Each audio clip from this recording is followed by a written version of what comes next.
Mm. Magandang gabi po. Magandang gabi sa Pilipinas. Dito naman tayo papasok, dadako sa bayan ng Mapandan, Pangasinan. Kahit diyan din po ay may korupsyon din. Akala nyo sa Manila lang ang korupsyon, ha? Dito meron din sa Mapandan, Pangasinan. Taga Mapandan, makinig po kayo para malaman ninyo ang nangyayari diyan sa bayan ninyo. At lahat po ng mga taga Pangasinan ay makinig po kayo para malaman ninyo kung paano nagiging magaling ang mga mayor ninyo diyan. This time, ang pag-usapan po natin ay magbibigay lang ako ng ng isang introduction kung ano to ang kabuuan. Merong bumili ng sasakyan na Isuzu ang bayan ng Mapandan. 16 na sasakyan. Tapos in-overprice. Ang ebidensya natin dito, yung mismo yung bid price, yung bidding, yung notice to proceed, yung kontrata, at saka yung presyo ng sasakyan kung doon kukunin sa direkta mismo sa Isuzu. So in other words, paano nangyari? Nagka-bidding na mahal-mahal naman. Okay, ipakwento natin. Bago natin ipakwento kay Mr. Jaime Aquino, ilalatag ko muna yung mga dokumento dito. Una, bagong dokumento, ilatag ko muna yung mga sasakyan na binili. At makikita nyo rito, ginamit pa po yung pare. So baga, binlessing na pare yung sasakyan na na mga korap. Ganun katindi yung ito. Ang mayor diyan. Nakita niyo ba yung sakyan nakita mo si Father? Si Father. Ang sabi ni Father, sino mangumpisal? Si mayor hindi mangungumpisal. Yan, nakita ninyo. Yan ha. Yan si mayor nakatawa, tsaka si Father nakatawa. Yan po yung mga sasakyan yan, barangay vehicle, binili na ni mayor 16 na sasakyan, ibinigay sa mga kada barangay. So, ngayon, ang problema lang dito, Mayor, ay puro overpriced. At kumita si Mayor ng mahigit 7 million pesos. So ngayon, tingnan mo ulit sa ang pare, nagpa-picture pa. So anyway, ito po yung kung nakikita ninyo, certification, nagpa-blatter pa, mamaya na yan natin, mamaya na natin ititirahin yan. So, mamaya na yan. Ito muna, pakita natin muna yung So, itong kontrata na notice to proceed. So, may kopya ka dyan, pakibasa mo nga, hindi ko mabasa dito, notice to proceed.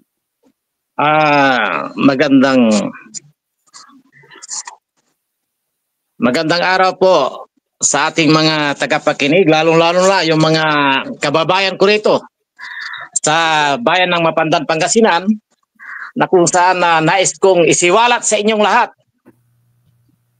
ng ang pagkakabili ng 16 na sasakyan sa ating bayan na binili ng municipal government sa pamumuno ng ating buhitihing Mayor Chris Biga. Ay napakalupit po dahil kumita siya ng malaking kinita niya dito. Ito po ay yung notice to proceed issued dated December 6. Ito po ay in-issue dated December 6, 2024 kay Rene Ross Batalya, Owner General Manager ng Global It Builders and Equipment Supplies, na ito ay matatagpuan daw umano ang kanilang opisina sa number 341 MacArthur Highway, Calasiao, Pangasinan. Subalit walang barangay address po ito.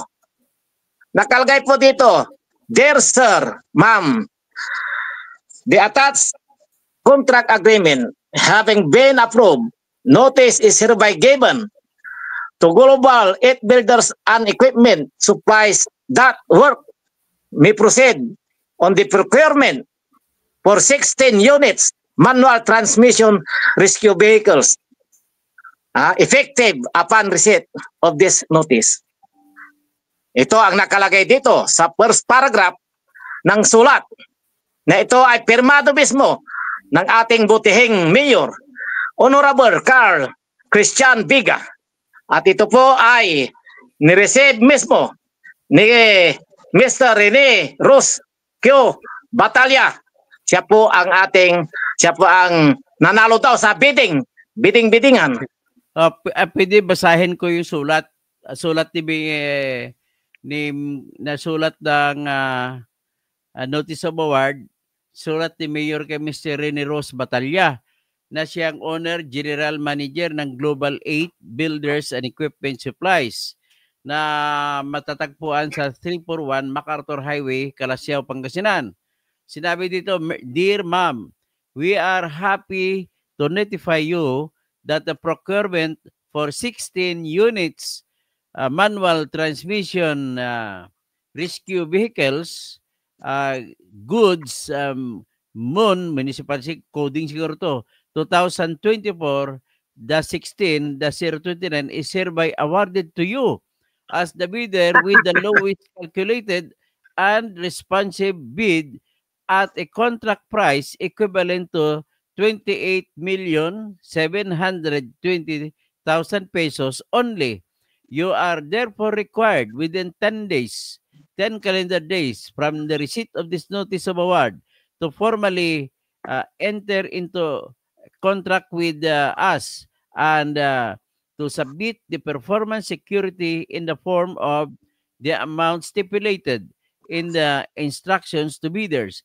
Failure to enter into the said contract or provide the performance band shall constitute a sufficient ground for cancellation of this award. So, ibig sabihin, may sinasabi si Mayor dito, James, na nag-bidding daw ito. May bidding ba? May bidding po. Ito ay isinagawa ang bidding according to the record which was already I've 10. Ang bidding daw po ay nangyari noong October 28, 2024, alas 9 ng umaga. Saan? Sa local government conference hall ng Mapandan, Pangasinan. Okay. Sino ang sumali sa bidding? Ay wala pong nakalagay dito kung sino yung mga bidders. Basta ang nakalagay lang dito sa invitation to bid ay ganito lang ang nakasaad dito sa number 8, bid opening shall be on October 28, 2024 at 9 a.m. at Mapandan LGU Conference Hall, Mapandan, Pangasinan. Okay. Bids will be open in the presence of the bidders, representatives who chose to attend at the address below. Late bids shall not be accepted. Ito ay pinirmahan ng ating municipal engineer, Engineer Angelo Abrugar, na siya naman ang itinalagang Bids and Awards Committee Chairman. Okay. So, ngayon, ang presyo, kung kwentahin ko, kinuwinta ko na, kung 16 na rescue vehicles na Isuzu na manual, ay ang isa nagkakahalaga ng 1,750,000 pesos. Opo. Okay? So ngayon, ang sabi mo sa akin kanina, humingi ka ng quotation kasi sabi mo bibili ka ng ganon ding sasakyan mula sa Isuzu dyan. Saan ka sa Isuzu na pumunta? Dagupan ba? Dagupan City branch ng Isuzu. Pakipakita magkano ang quote sa iyo, in-email sa iyo ng Dagupan Isuzu, magkano? Kung cash po, ang sabi nila sa akin, kung cash ay ang suggested retail price 1,358,000. Kaya ang madi-discount sa isang unit 105,000. Oo. Okay? Pag nakarehistro na yung sasakyan kukunin mo na, ang babayaran mo na sa kasa, kasi babayaran mo yung LTO registration 11,000. Okay. Insurance 30,000. Rust proof 6,000. Body account 6,000. Kaya ang total ng isang behikulo ay nagkakahalaga ng 1,306,000 Oo. ang presyo. Sa Pero sa Ayan, isang kung- unit. Sa kung isang direct- unit. Kung direkta ka bibili sa Isuzu. Opo. Kung direkta kang bibili sa Isuzu. So ngayon, ang kanilang presyo 1,750,000. Opo. Eh di paano ngayon 'yan? Magkano ang diferensya? Ang diferensya dito, ang bali tinubo nila dito, Bawat sasakyan. bawat sasakyan ay umaabot po ng 489,000 bawat isa. I-upload ko na yung quotation sa iyo ng Isuzu Dagupan ha. Oo. Para pakita natin, ito yung quote sa iyo ng Isuzu Dagupan.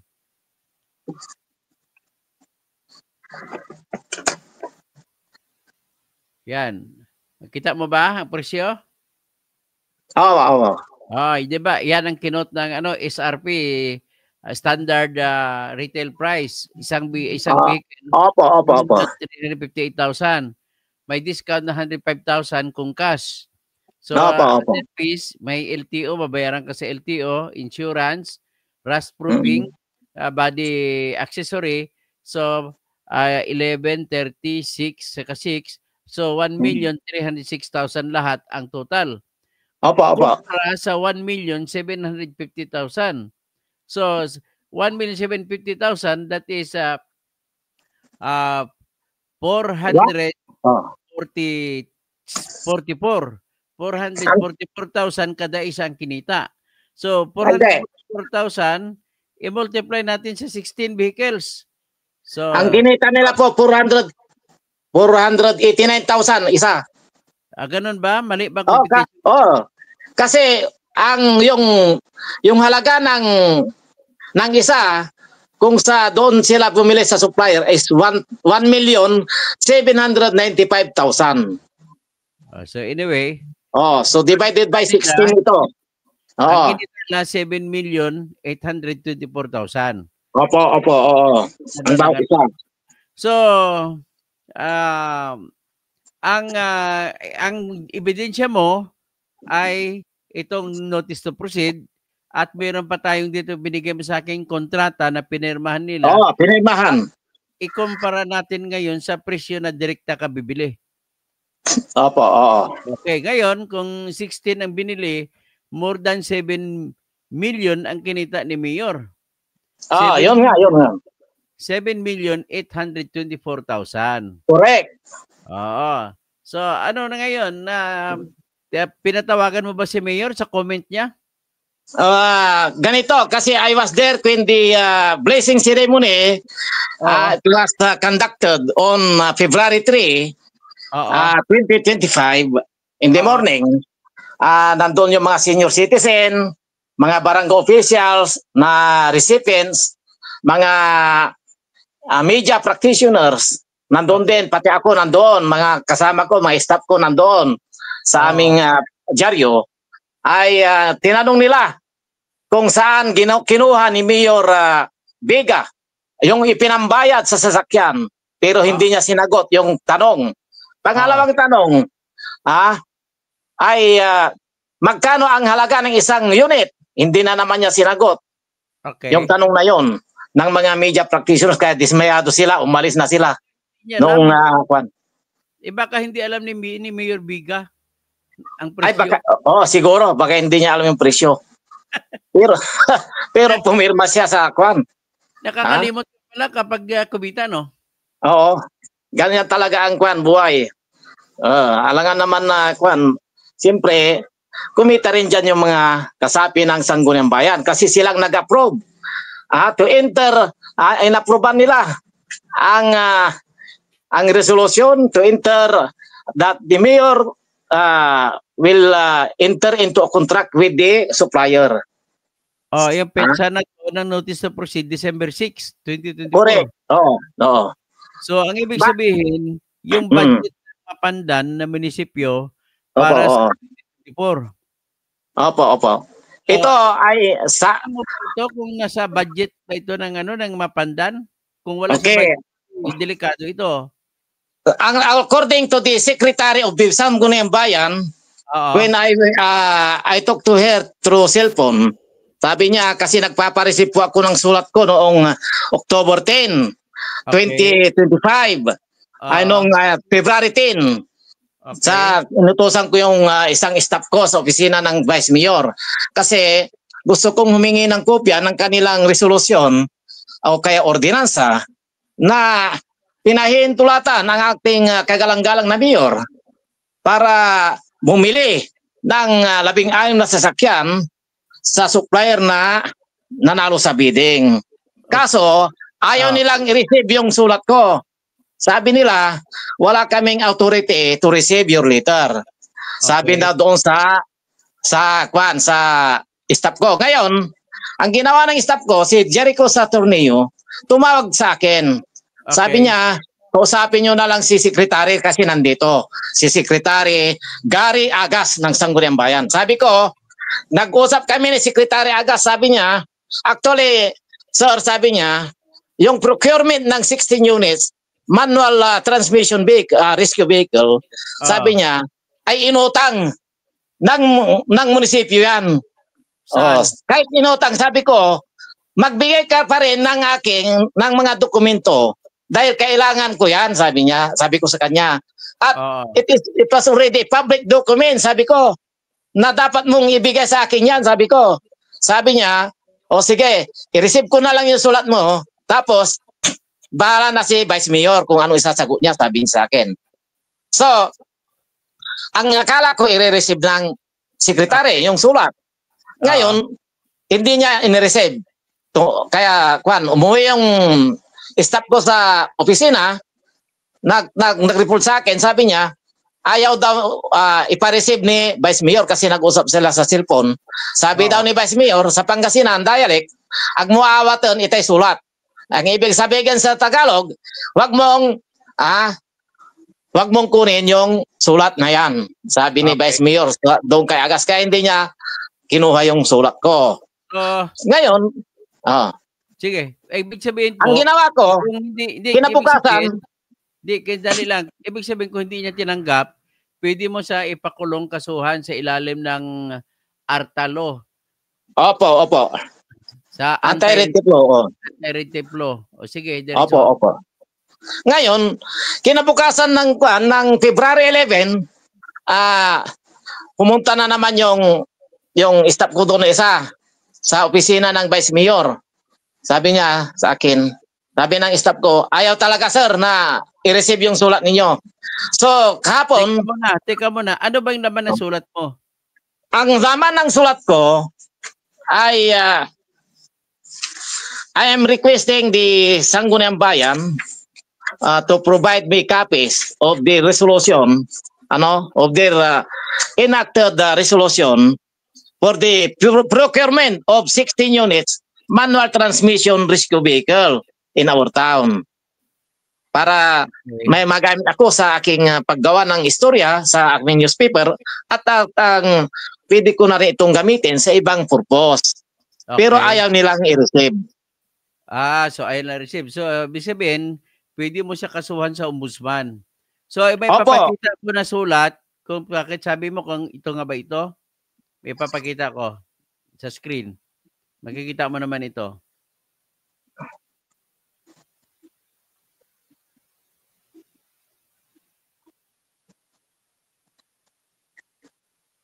Dali lang.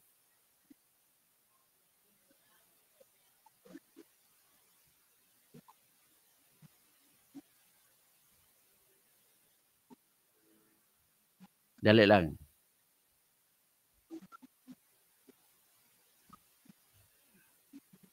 Ito ba second page yan, oh? Second page na po yan.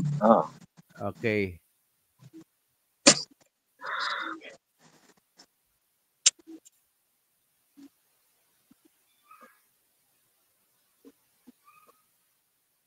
Sandali lang. Ito ng first page.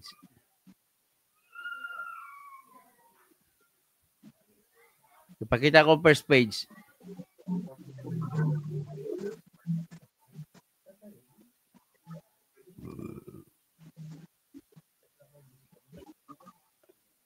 Mukhang hindi ito Dali lang.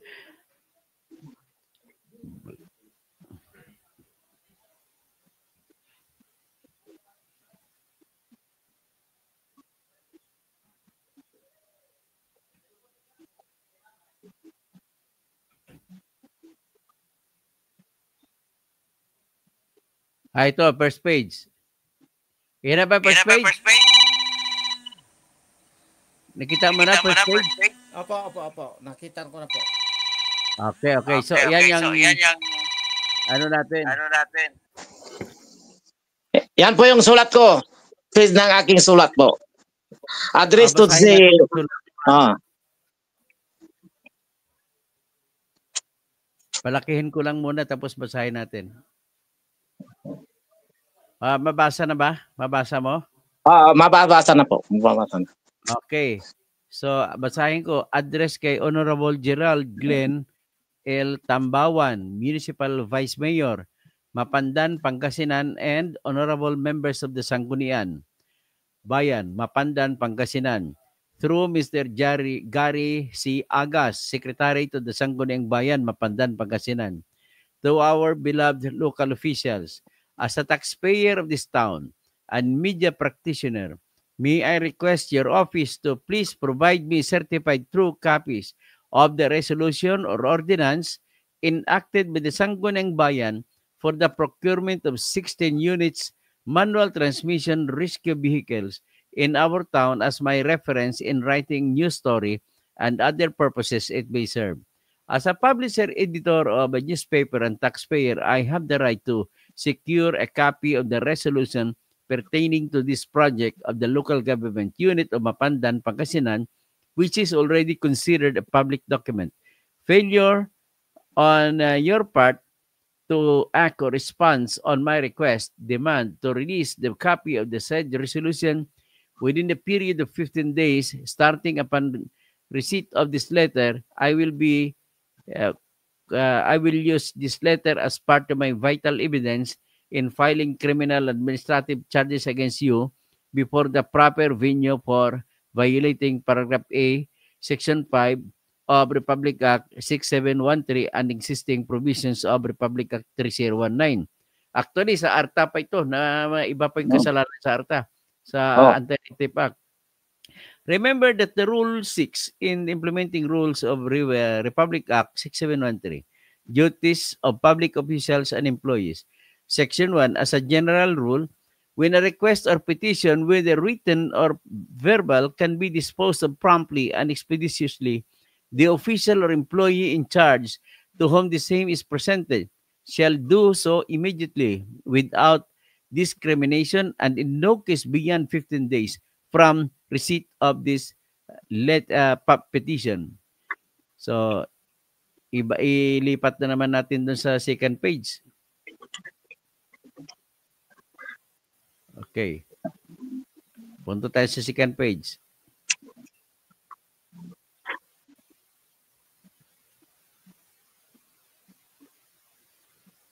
So, ito yung second page, di ba? Opo. The document resolution which I am requesting is also covered by rules set forth on transparency of transaction and access to information of which enumerated below. Section 1, subject to reasonable conditions prescribed by law, the state adopts and implements a policy of full public disclosure of all its transactions involving public interest. Section 2, it is the responsibility of heads of departments, offices, and agencies to establish measures and standards that will ensure transparency of and openness in public transactions in their respective offices, such as in biddings, purchases, other financial transactions, including contracts, status, and all other matters involving public interest. So, sabi mo, hindi ito inaksyonan. Wala pong aksyon yan. Wala pong aksyon kasi ayaw nilang i-receive. Ayaw nilang tanggapin yung aking sulat. Ang ginawa ko, pumunta po ako sa post office, sa Mapandan post office namin at dito November 11 at akin pong inuhulog yung aking sulat doon sa post office. Kaya lang, nag-follow up ako nung dito, kaya lang, pagbaba ko sa kwan, nung naihulog ko na, nag-report po ako sa police station ng Okay. Mapandan na hindi nila, sabi ko doon sa police, bakit hindi nila i-receive, tanggapin yung aking sulat, kaya nagpa-blatter po ako Okay. noong araw din yon ng February 11. Okay. Pagkatapos ng aking blatter, ay nag-follow up po ako kanina yung doon sa opisina ng post office kung natanggap na po yung sulat ko. Sabi ng post office, postmaster, ayaw daw nilang tanggapin Okay. ng mga staff ng Vice Mayor's office. Kaya ang ginawa ko, nagpagawa po ako ng certification ngayon lang kay Mr. Bisander Principe, yung postmaster 1 ng Mapandang Post Office. At Okay. inisyu nga yung certification sa akin ngayon. O, sige, tapos. Sabi niya dito sa certification niya, this is to certify that this registered bill number 7629396 addressed to Mr. Gary Agas, Secretary to Disanggunang Bayan, Mapandan, Pangasan, was returned to the sender on February 27, 2025. Attempt to deliver on February 12 and February 19, but the staff of the Vice Mayor's office refused to accept. Okay. Oh, So, ito. refuse to accept. Oo, ito yung kwan nakalagay sa certification ni Sinong refusal to accept? Si Vice Mayor o staff ni Vice Mayor? yung staff ni Vice Mayor ayaw i-receive. O, nakuha mo pangalan ng staff kasi kasama sa kaso yan. Hindi, pakukuha ko na lang. Kwan. Okay. So, may pakita ko dito sa screen. Ito ba yung blatter yung sinasabi mo? Ay, opo, yan po yung kopya ng aking blatter sa police station. Okay, pinablatter mo yung hindi pagtanggap ng sulat mo. Opo. Okay. So, may papakita ako na certification ng post office. Tingnan mo kung ito ba yon.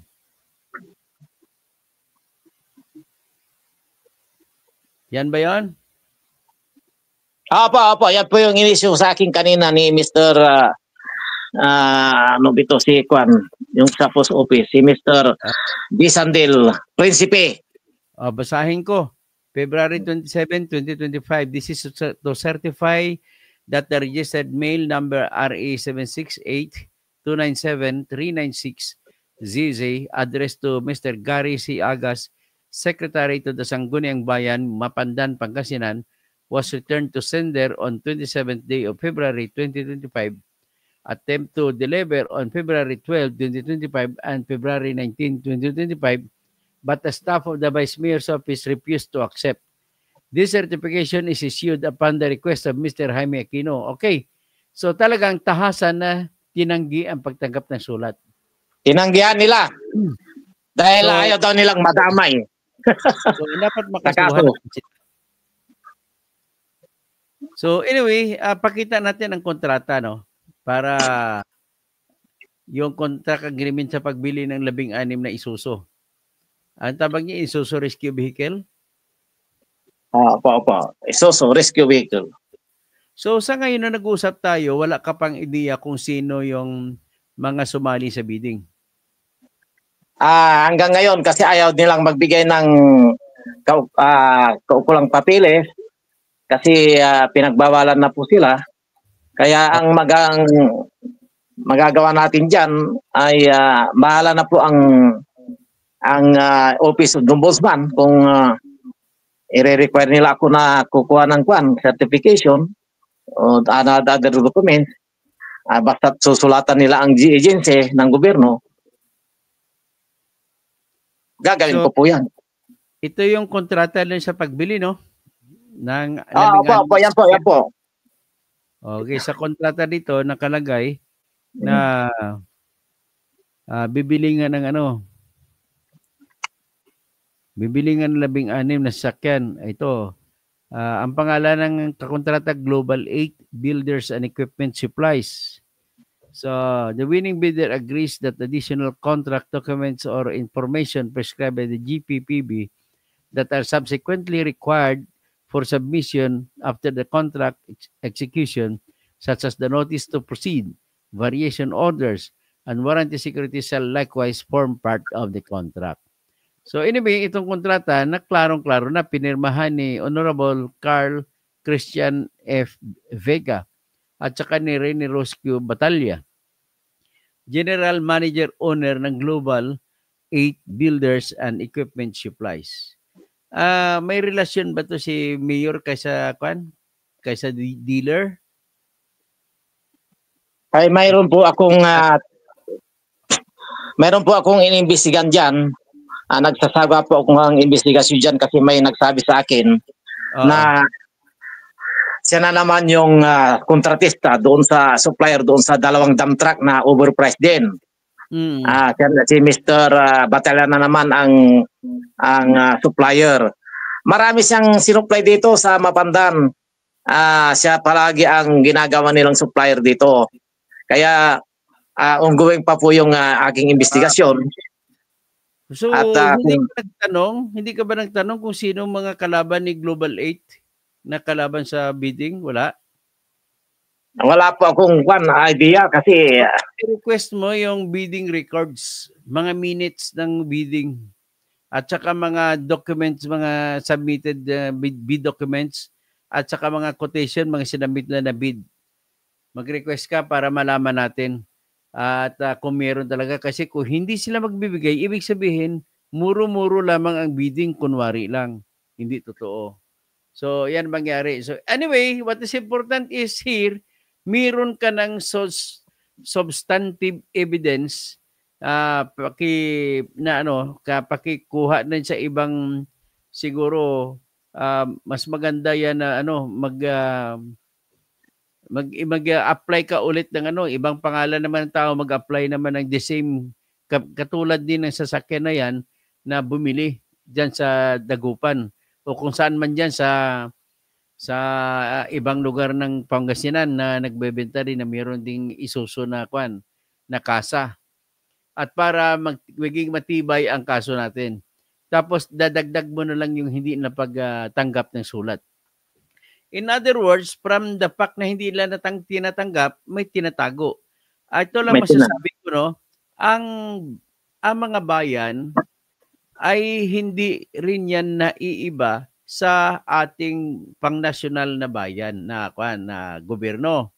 Sa pangnasyonal, kada taon may ginagawang budget, national budget. Ganon din ang bayan, mayroon din tinatawag na municipal budget. Nang ibig sabihin, humingi ka ng ordinance ng budget. Diyan, kopya. At diyan natin makikita kung kasama ba sa ordinansa ang budget. Kasi kung hindi kasama, ay mapuputokan naman ng mga konsihal at si mayor at vice mayor.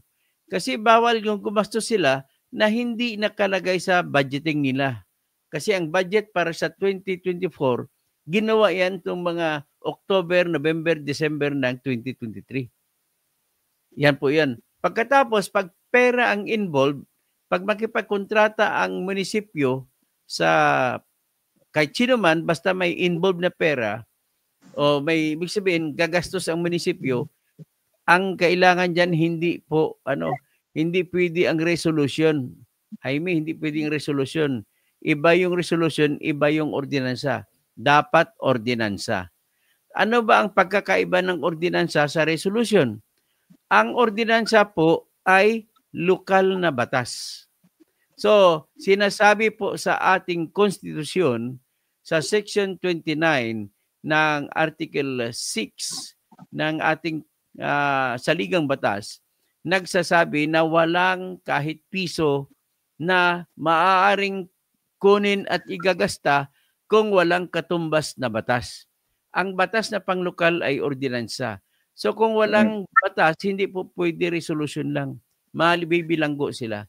Ang resolution naman, kung gawain nila, ay marami pong munisipyo, mga city, binabalaan ko kayo na bawal po ito. Bakit? Pag ginawa nyo lang kasing resolution, ay hindi subject sa veto power ng mayor. So ang ordinansa, may veto power ang mayor. So kung gusto niyo i-shortcut ang batas, marami diyang mga opisyal ng bayan ginagawa na resolution. let be warned. Pag may makita ko noon, kakasoko, kagaya yan, tingnan yung prangkisa sa sabong dyan. Dapat hindi yan resolution. Dapat naka-ordinansa yan. Kasi kung resolution yan, pwede silang ipatanggal din sila sa kanilang pwesto sa paglabag sa batas. Kasi pag nagbigay ka na ng prangkesa, ang kapangyarihan sa ilalim ng Local Government Code sa pagbibigay ng prangkesa ng sabungan ay nasa kamay ng konseho, hindi mayor. So, kailangan yan gagawing ordinansa. Kasi busisin pa, kailangan for every 100,000 population, isang sabungan. Okay? Hindi kasama rito ang isabong ha. So, anyway, ang sa akin lang man dito ay may tatanong ako sa iyo. Naging controversial din yan ng Mapandan. Di ba kayo lamang ang waiting shed na may aircon? Opo, meron po kaming aircon na waiting shed na ang aircon po ay luma. Pinaglumahan na aircon. Sa buong Pilipinas, bayan lamang na Mapandan, ito lang kaisa-isang bayan. Kahit city, kahit Manila City, talo eh. Yung waiting shed nila may aircon. Opo. Anong diferensya sa aircon na yun? Ito po ay worth. Ang aircon namin ay na waiting shed ay ginastusan ng mahigit 500,000 piso. 500,000 ang pundo. Okay. Pero yung ang approve na sa kontrata ay pumalo lang ng mahigit 400,800. Ang laki naman yan. Ako. Para maintindihan na nakikinig, ang nakita ko yung waiting shed, ang likod, hollow block. Correct. Ang gilid, manipis na mga dalawang hollow block lang ang kapal. Opo. Ang kanang na dingding, ganun din, dalawang pirasong hollow block ang pauslik. Okay, magkwentada tayo. Magkano ang isang hollow block dyan sa Mapandan? Ay, kung dito sa amin, 10 piso. 10 piso, isang hollow block. Opo. Sa tingin mo kaya, ilang hollow block meron yan waiting shed sa likod? Sa likod yan? Mga ipagpalagay natin sa isinta. Ganito yan magkwentada ha. Sa kada isang metro kwadrado na dingding, i-multiply mo sa 12.5. Ganong karami ang hollow block. So na-imagine ko, sabihin ko na 4 square meters. So 4 times 12. 4 times 10 is 40 plus 8. So mga 50 lang. 50 hollow blocks. Sa gilid pa nakautli. So taasin natin, sabihin natin 12 plus 12, 25. So 50 plus 75 hollow blocks. So 75. 10 pesos ba kamo? Opo. Sa Mapandan, 10 pesos? Opo, 10 pesos. So 10 pesos times 75 na hollow block, ilan? 750 pesos. Okay? So nilagyan mo simento. Magkano isang bag na simento dyan? 220. 220. Opo. Ang nilalagay na mortar, tawag namin sa simento na mix para sa loob ng hollow block ay mortar. So ang mortar na yan, buhangin lang yan, hindi namin lalagyan ng mga bato, buhangin lang para magkasya sa butas. Tapos may mga bakal, ilagay mo para reinforcement sa dingding, hindi matumba. So kahit ilagay niya kahit mga 16 mm na kapal ng ng bilog na hollow block, na bakal, kabilya. So ngayon, ang butas niyan, mabuti na yan na may 10 bag ang magamit. So magkano kamo isang bag na simento diyan? 220? 220. Alam ko murang hollow block kasi sa Baknotan diyan nanggagaling ang hollow block sa inyo. Simento. Simento. Diyan nanggaling sa simento kaya mura ang simento sa Pangasinan. Mura. So sabi natin mga 220 times 10. 10 lang 'yon. So 2,200 lang ang simento. So ilan naman ang buhangin? Wala pa nga ano yan, siguro mga 10 ano lang Wala yan. pang kalahati na kwan ng dump truck na maliit. 10 bag din na ano na ka-size ng bag ng simento ang Mm. buhangin na gagamitin mo. O Mm. sa isang buhangin diyan, sabihin na natin 5,000. Hindi, Laki isang na truck yun. na dump truck na maliit. Ang dump truck malaki na. Sobrang Hindi, yung mini dump truck. O sabihin na natin maximum na natin, gawin na natin 20,000. 20,000, oh. 20,000 plus 2,200, 22,200 plus 1,000 na lang ang hollow block. Plus 1,000, 23,000. O plus kukuha ka ng simento na pangpalitada. O sabihin na natin mga 5 semento kasi pinuhin mo yon. So plus 1,000. 1,500. So 25,000 lang. Nagka-presyo ng 500,000. Oh. Oh, anong klase? Oh, ito nakikinig sa atin yung mga tao. Actual na competition ito. Siyempre civil engineer ako eh. Ay alam ko competition yan eh. Tapos may bubong. Sabihin natin ang bubong na ano bang ginamit ng bubong? Yero? Ordinary na yero? Yero po. Ordinary na yero eh. Ang isang yero niya wala pang 1,000 isang piraso eh. Eh siyempre hati-hatiin mo yan magkasya kasi hindi naman nakausli mahaba. Ano lang mga 3 feet lang yan o 4 feet. Sabihin natin 4 feet ang haba ng yero. So ang isang yero na binibenta sa merkado ay 8 feet. So ibig sabihin, pag tabi-tabihin mo mga 3 yero lang yan. So sabihin natin 1,000 ng isang yero times 3,000. Wala rin. Hindi aabot ng 100,000. Tapos pinalabas nila 500,000 na nagasto. Opo. O sabihin natin, nilock nila kasi siyempre may aircon. So nilagyan nila ng salamin. Magkano kayo ang salamin? Sabihin na natin, 20,000 ang salamin. Ay nako, wala pa ho, may 100,000. 500,000 ang inilaan ng Sangguniang Bayan for the project. Ngayon, ang approve sa bidding, yung sa bidding na, actual bidding na, ay yung kontratista pinababa lang ng 3,000 pesos. Kasi 497,597 pesos ang kanyang kontrata. 497,597 pesos ang kontrata. Alam mo, inapprove. Na nagastos diyan, pati pag sweldo mo sa tao, 100,000. So may sobrang 300,000. So naghati si Mayor at kontraktor. Mayroon pang kwan. Ano nangyari po? Grabe pong yarian sa inyo. Dapat tigil na yan. Ilang bayan pa kagaya sa buong Pilipinas kagaya ng Mapandan na kung saan manluloko ang mayor, nakipagkutsabahan pati mga bids and awards committee, nakipagkutsabahan ang lahat ng kontraktor kasi hati-hatian ng kontraktor.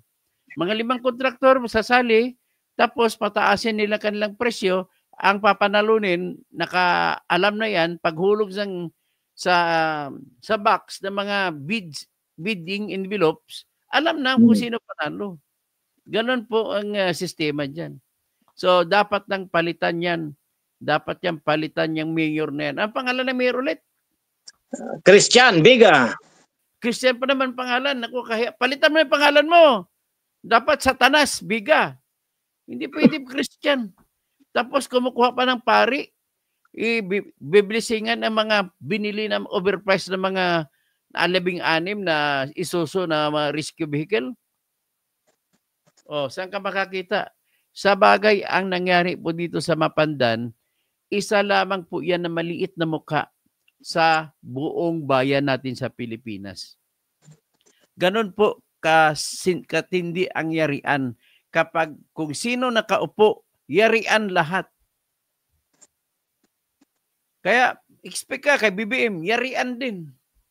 O mamaya, magbablog ako kung gaano kalaki ang kinita nila ni BBM, si Ralph Ricto, kung yung ninakaw nila, kinuha nila yung pera mula sa PhilHealth. Ito ay binabase ko sa question and answer ni Justice Amy Lazaro Javier sa oral argument kahapon sa Supreme Court. Isa-isahin ko yan. Alam mo, sige mamaya ko na ikwento. Dito mo natin sa Mapandan. Sige, James. May nakasabi dito, isa itong corruption fighter dito, si Ma'am Pyra Lucas, dito, taga Zamboanga. Sabi niya, grabe, jutang inina na mayor. Si Gregorio Babaran. Magandang gabi po, attorney, doctor, engineer, si Pagaw Baker. Ingat po kayo, sir, whistleblower. Naimbag rabi, Dr. Engineer Tony Toto Kausing, naimbag rabi sa mga kapsat ko. Masantos si Labi sa mga Pangasinense. Nakita nyo na yung pagnanakaw din sa Pangasinan. Mamaya, isang pagnanakaw ng pag-usapan natin sa DepEd naman, yung ALS Ghost Teacher. Kaya nga, kakanta na lang yung whistleblower natin ay Ghostbuster! Ghostbuster! Ay, nako. Lahat ng mga bidding nyo dyan, ghost. Mas nakakasuka na talaga ito nangyari sa bayan natin. Ay, nako. Magkano bang kinikita ng Mapandan sa kada taon? Makikita mo sa budget yan kung magkano ang budget. Umabot pa 1 billion ang budget ng Mapandan? Hindi naman. Sa tingin ko naman ay mga 200 million hanggang 300 million. So, okay. Pasalamat ka na, hi Mr. Jaime Aquino, isang journalist dyan sa Pangasinan. Pasalamat ka na sa ating mga audience. Maraming salamat, Katuto, sa binigay mong pagkakataon sa akin na maisiwalat ko sa inyong programa ang mga kabulastugan ng aming mayor. Ang kanilang ginagawa dito, yung mga sangguniang bayan na nakaupo lang at nakikinabang din sa mga porsyento ng aming mayor na binibigay ng mga kontratista. Marami po akong ipapaputok na issue. Tandaan nyo ito. Hindi ko kayo lulubayan hanggat hindi na kayo makukulong. Tandaan nyo ito. Kahit sino ng aking masagasaan, basta importante. May paglaban ko ang aking mga kababayan sa korupsyon na ito. Dahil pera nila, buwis nila ang nakataya. Sa tuwing nagbabayad sila ng buwis, alam po ninyo, ang mahal-mahal ng buwis dito sa amin. Yung buwis ng lupa, buwis ng prangkisa ng sari-sari store, 4,000. Ang prangkisa ng tricycle, umabot ng 1,000. Mahigit. Ang sidula, 100 pesos. Ang sidula dito, ginagawa nilang gatasan ang aking mga kababayan dito sa Mapandan. Kaya panahon na para gumising silang lahat at magbago. Baguhin natin ang ating politika sa Mapandan. Kailan natin patalsikin na yung mga walang ginagawa kundi nakawin ang punto ng ating bayan. Maraming salamat po sa magandang gabi sa inyong lahat. Maraming salamat. Tinatawag po ito ang programang ito ngayon na Isumbong kay Toto Kausing. Okay. Okay, magandang hapon po sa lahat. Mary Ellen Mendoza, magandang hapon. Francis Lasso, magandang hapon. Tapos Pagaw Baker, ay, Rabiin na pala. Joel Kakbay, si Papa Doms Ligario, sa per square meter lang dadalhin, huli ka agad. Si Ma'am Pyra Lucas sa Zamboanga, Buenas noches.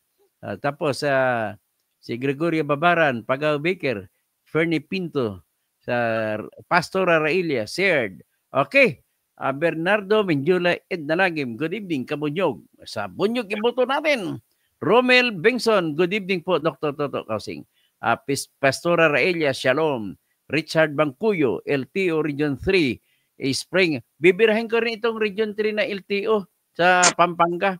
Grabe din ito. So, isusunod ko na kayo. Okay. Basta itong programa natin, hiwalay ito. Isumbong kay Toto Kausing. Magandang gabi po sa lahat. Si Ann Bilalba, 3rd D. May God bless you.